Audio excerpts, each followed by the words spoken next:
Welcome everyone. I'm Dr. Joe Pojman, Executive Director of Texas Alliance for Life, and welcome to our third quarterly Leadership Circle Luncheon of 2021.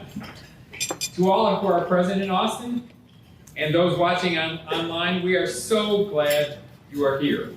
Our Leadership Circle is a special way to support the life-saving work of Texas Alliance for Life through an annual gift of $1,200 to $10,000 or more per year.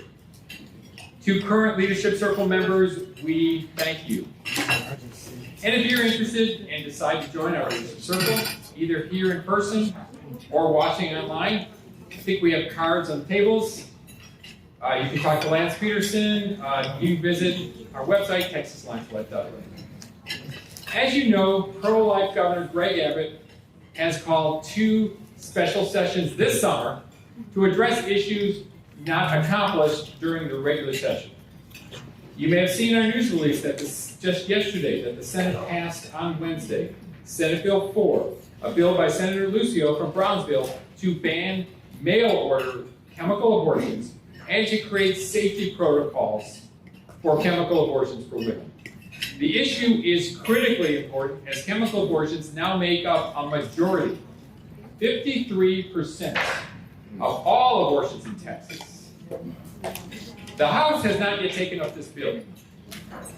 Not because our folks don't want them to, but because several members of the House have fled out of the state to break a quorum and prevent any business from happening in the House.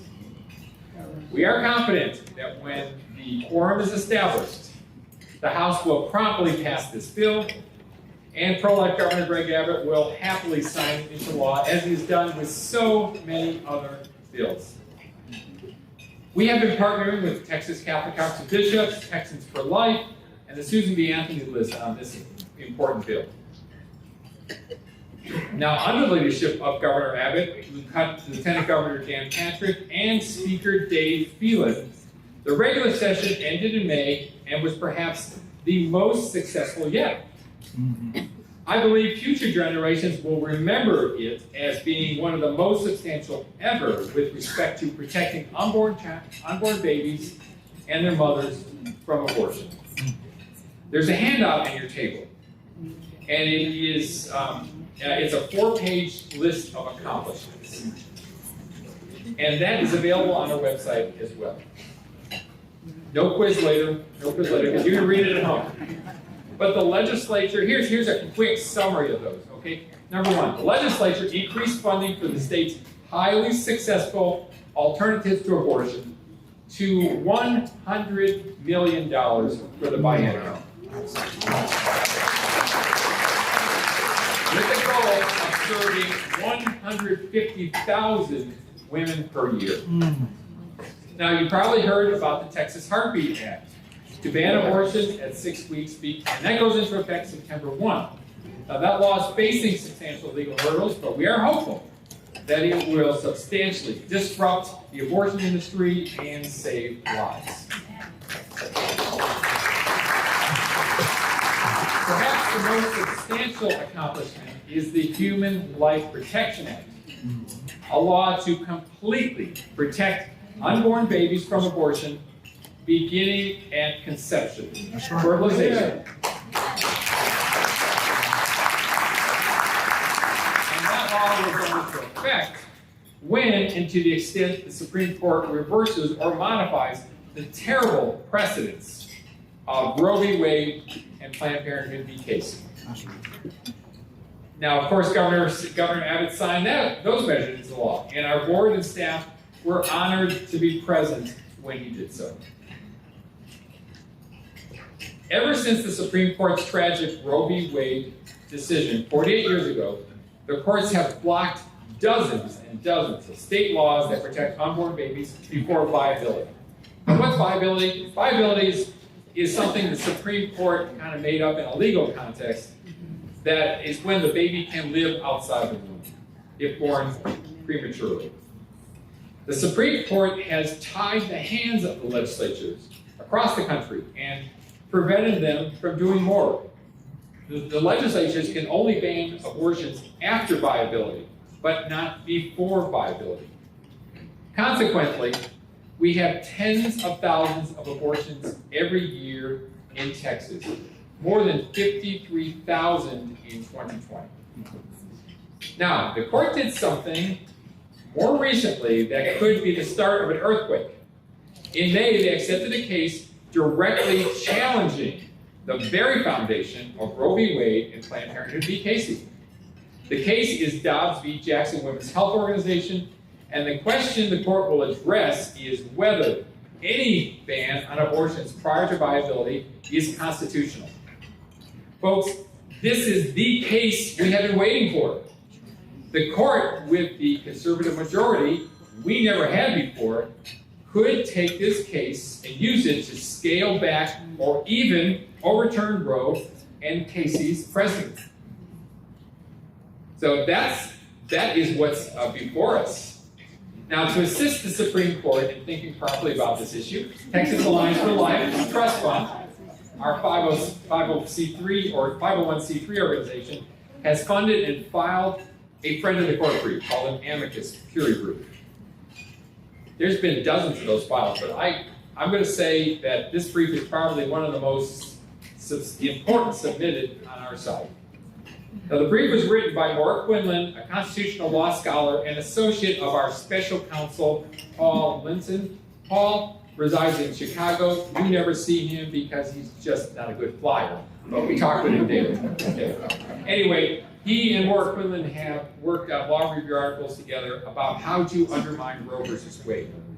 And the brief attacks what I call the soft underbelly of the terrible Roe and Casey precedents.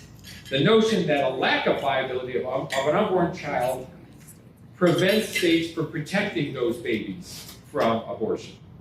Again, the court defines viability when the baby can live if born alive.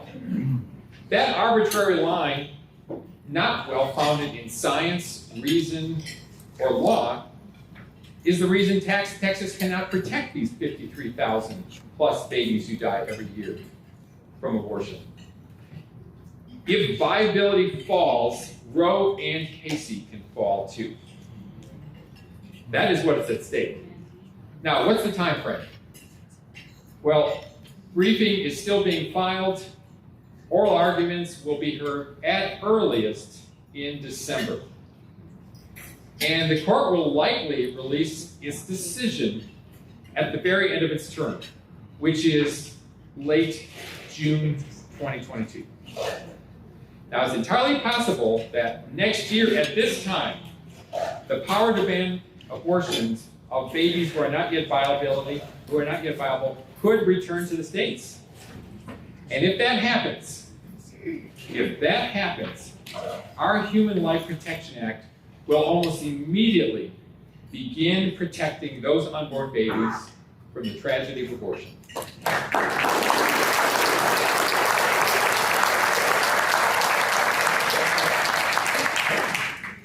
To you Leadership Circle members and to all the supporters of Texas Alliance for Life, many, many thanks, because your support really does make this work possible. Now, as we get closer to June 2022, we can expect a firestorm of unfavorable media leading up to the time when the court rules on this issue. This is during the next 10 months. To counter that, our communications department, headed up by Amy O'Donnell, is creating a series of communications to counter the disinformation that will come. And we're using 3 simple messages. Number 1, life exists in the womb. Number 2, abortion hurts women. And number 3, there are alternatives to abortion. Now, we've already created the first 6 videos, and today we will preview the first one. Now, this video, I think you're going to like it. It features Debbie Julke. Some of you know her as the founder of the wonderful organization called Embrace, and she's also one of our board members.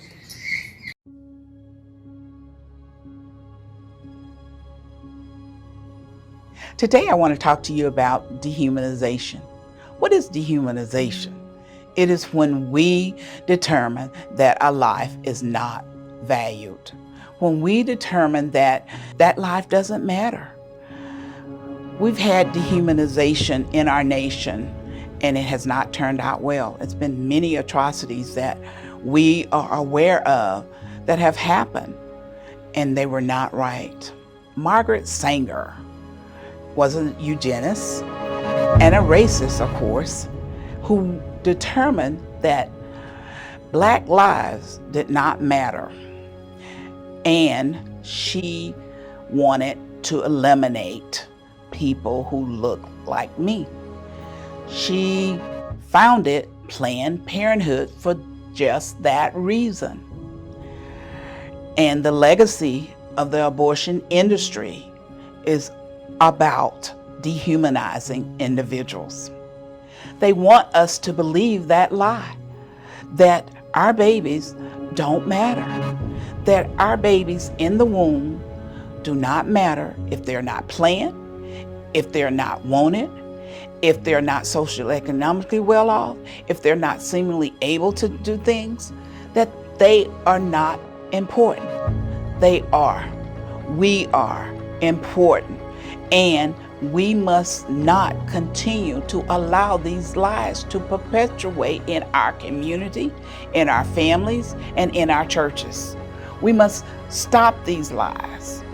You know, I work with young ladies every day that I help them to understand the value of their babies in that womb, that they are valued, that they do matter, that it is important that we continue to not dehumanize these babies in the womb. I can say over and over again that I've seen so many people who don't understand why we're not the majority now. Well, it's because of abortions. Do you know we're having more abortions than any other race of people in our population? We're having more abortions than births in some of our states. I can't imagine how we can sit back and allow this to continue to happen, because our lives do matter, and the lives in the womb matter as well. We talk about Black Lives Matter. Well, guess what? Black lives matter in the womb.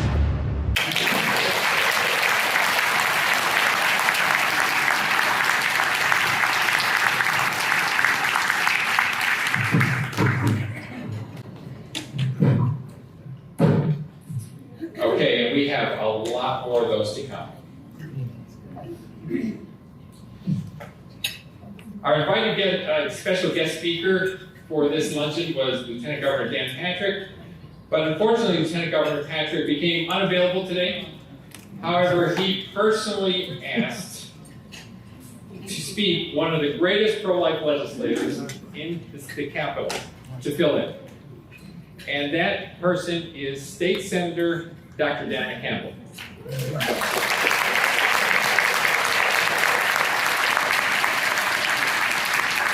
Senator Campbell is a board-certified emergency room physician and proud parent of 4 daughters. She lives in New Braunfels and represents Senate District 25, a 6-county district that includes parts of San Antonio and up to Austin. She currently serves as the chair of the Senate Veteran Affairs and Border Security Committee. Campbell is a past recipient, several times, of Texas Alliance for Life's Courageous Defense of Life Award. Among her top pro-life accomplishments is the authorship and passage of Senate Bill 22 back last session in 2019 to defund Planned Parenthood at the state and local levels.